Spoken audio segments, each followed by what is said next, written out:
compensation was appropriate for judges during the years in question.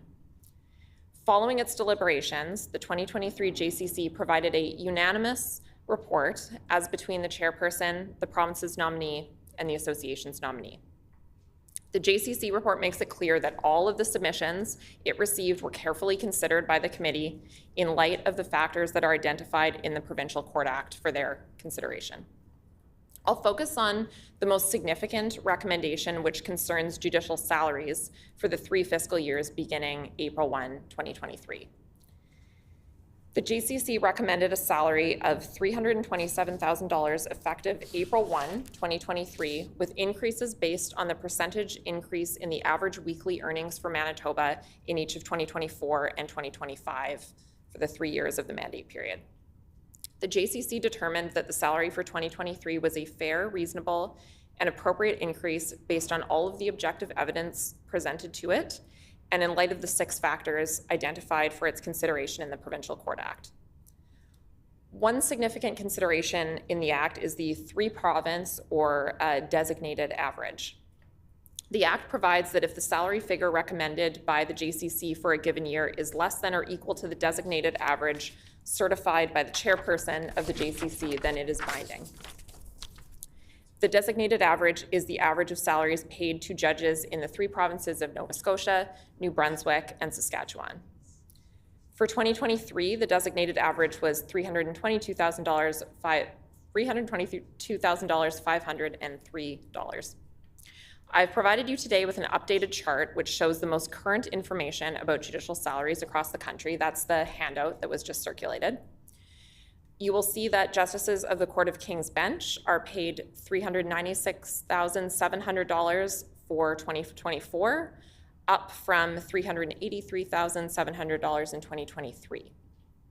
For 2023, Nova Scotia's judges are paid a salary equal to 80% of the federal salary, and likewise for New Brunswick, judges there are paid 80% of the federal salary. Saskatchewan judges are paid 95% of the prior year's federal salary, $353,590, substantially more than what has been recommended for judges by the 2023 JCC in Manitoba. The recommendation for $327,000 means Manitoba's judicial salary would rank 5th among the 10 provinces, only very slightly ahead of PEI, which pays the national average, and below the judicial salaries in the Yukon and the Northwest Territories. Notably, this recommendation is consistent with the government's own position before the JCC that Manitoba judges should be paid a salary that ranks in 5th place among the salaries of judges in other provinces. All indications are that the same will be true in 2024 and 2025, based on the JCC's recommendations for increases to Manitoba judicial salaries on the percentage increases in average weekly earnings. Consistent with many successive JCCs, the committee also recommended the continuation of the percentage salary differential payable to the associate chief judges and the chief judge, as well as interest on retroactive salary recommendations. And finally, the JCC recommended a freeze in the amount of the province's contribution to the association's costs for the process.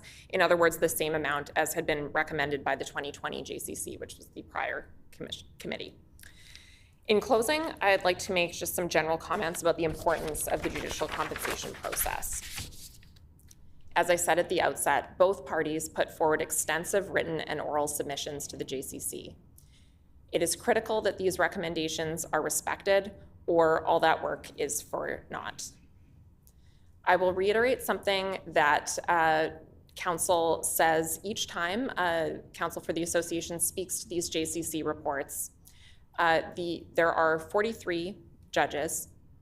If you implement something other than what was recommended, it's not going to impact the province's bottom line in any meaningful way. As such, whatever you decide, your decision is symbolic more than anything else. And there are 2 types of symbolism to choose from, we would submit. The first is respect for the independence of the judiciary and the significance of the constitutionally mandated Judicial Compensation Committee process. The second is the desire of government to send a message to groups with which the province is engaged in collective bargaining. The very purpose of the committee process is to depoliticize the process of setting judicial compensation.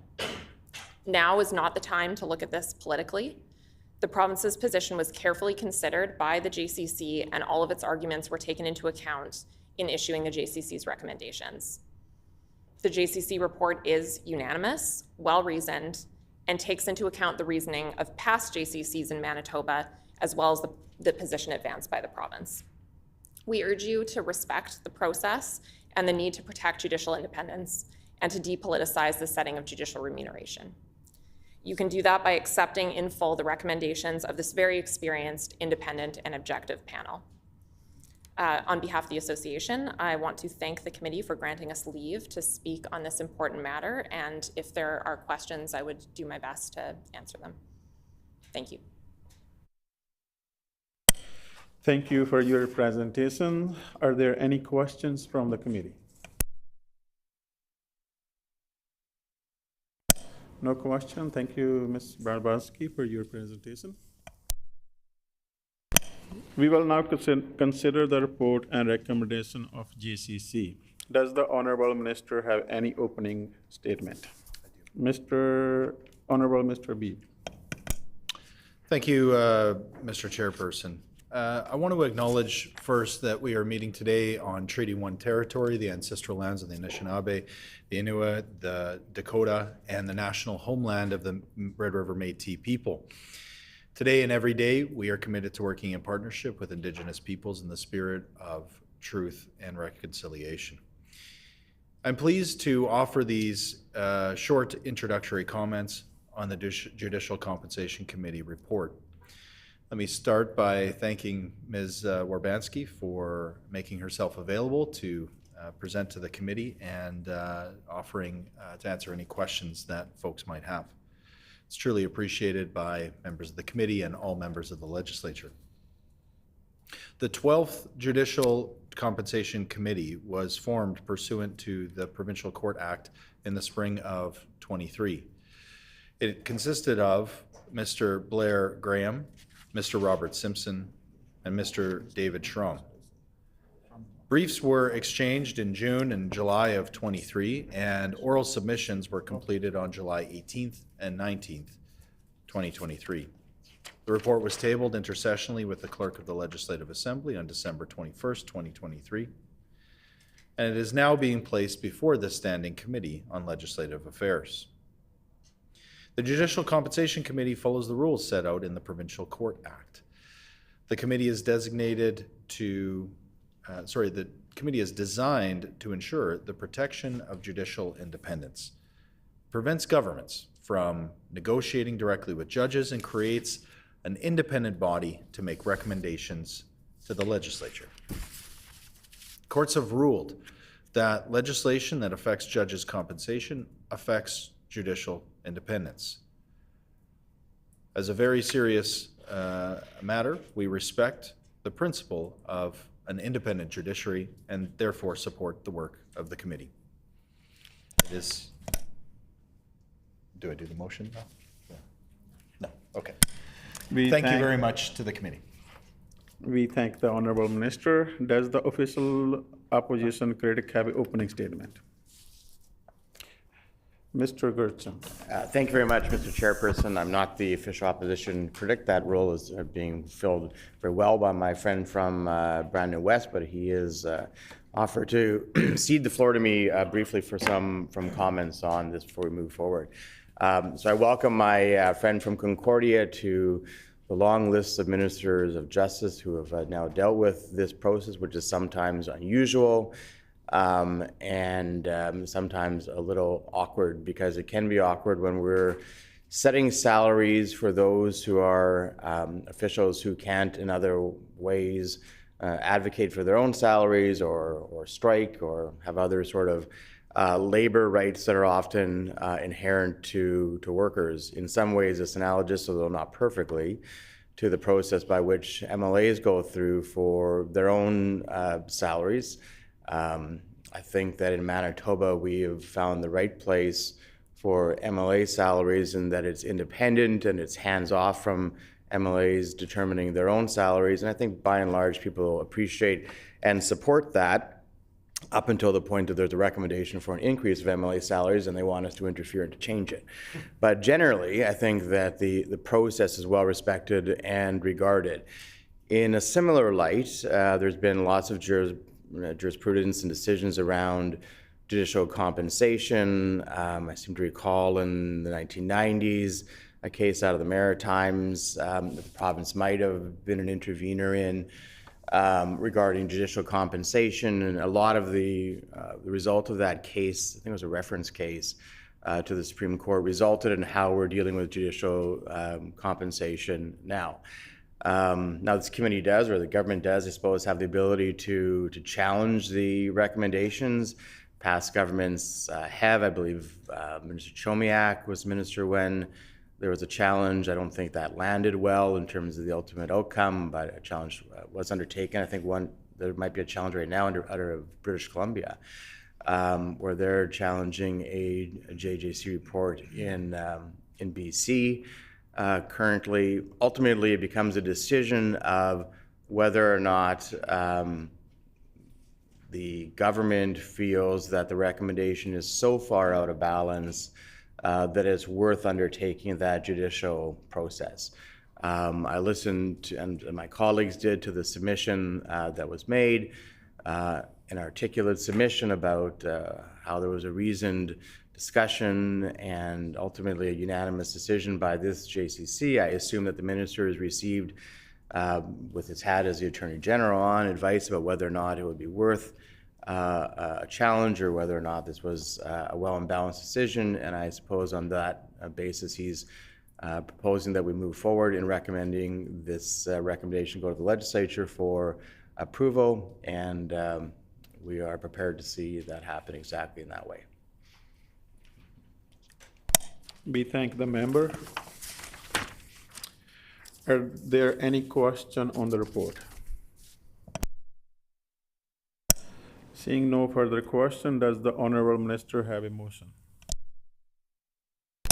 Honorable Minister B. Thank you, Honorable Chair. I move that the Standing Committee on Legislative Affairs accept the recommendations in Schedule A and recommend the same to the Legislative Assembly.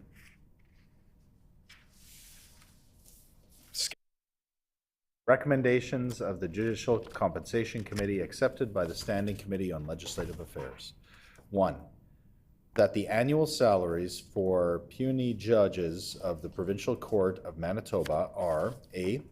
April 1st, 2023 to March 31st, 2024 is $327,000. B. April 1st, 2024 to March 31st, 2025. A cumulative adjustment equal to the annual percentage change in the average weekly earnings for Manitoba on April 1st, 2024. C. April 1st, 2025 to March 31st, 2026. A cumulative adjustment equal to the annual percentage change in the average weekly earnings for Manitoba on April 1st, 2025. The percentage change in the average weekly earnings shall be calculated based on the percentage change over the preceding calendar year. This recommendation should apply to all who were judges as of April 1st, 2023, including those who retire or otherwise leave the bench prior to implementation. 2. That the salary differentials for the Chief Judge and Associate Chief Judges remain in place as of April 1st, 2023. This will mean a salary of $353,160 for the Chief Judge and $343,350 for the Associate Chief Judges for the 2023 fiscal year. This recommendation shall apply to all judges who are either a Chief Judge or an Associate Chief Judge as of April 1st, 2023, including those who retire or otherwise leave the bench prior to implementation. Number 3. Simple interest shall be paid from April 1st, 2023 to the date of retroactive payment of salary increases, including the differentials for the administrative judges and related per diems for senior judges, in accordance with the relevant prejudgment and post-judgment interest rates as set out in the Court of King's Bench Act. Number 4.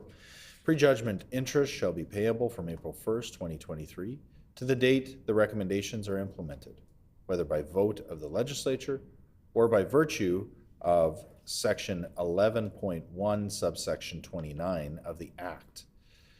And post-judgment interest should be payable from that date to the date that the judges are paid the resulting retroactive adjustments. Number 5, interest shall be paid within 60 days of the date that judges are paid the resulting retroactive adjustments. Number 6, the province shall pay 75% of the association's reasonable legal costs to a maximum aggregate of $55,000. And number 7, the province shall pay 100% of the association's disbursements, including the costs of experts, to a maximum of $30,000.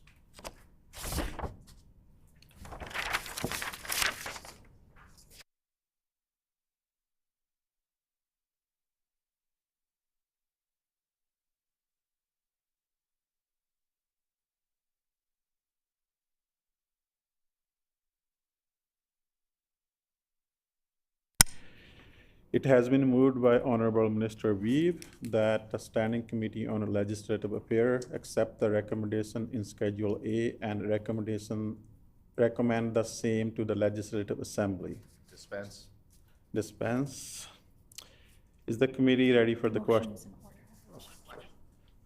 The motion is in order. The floor is open for the question. Is there any question? Seeing no question, is the committee ready for the question? Shall the motion pass? Pass. The motion is accordingly passed.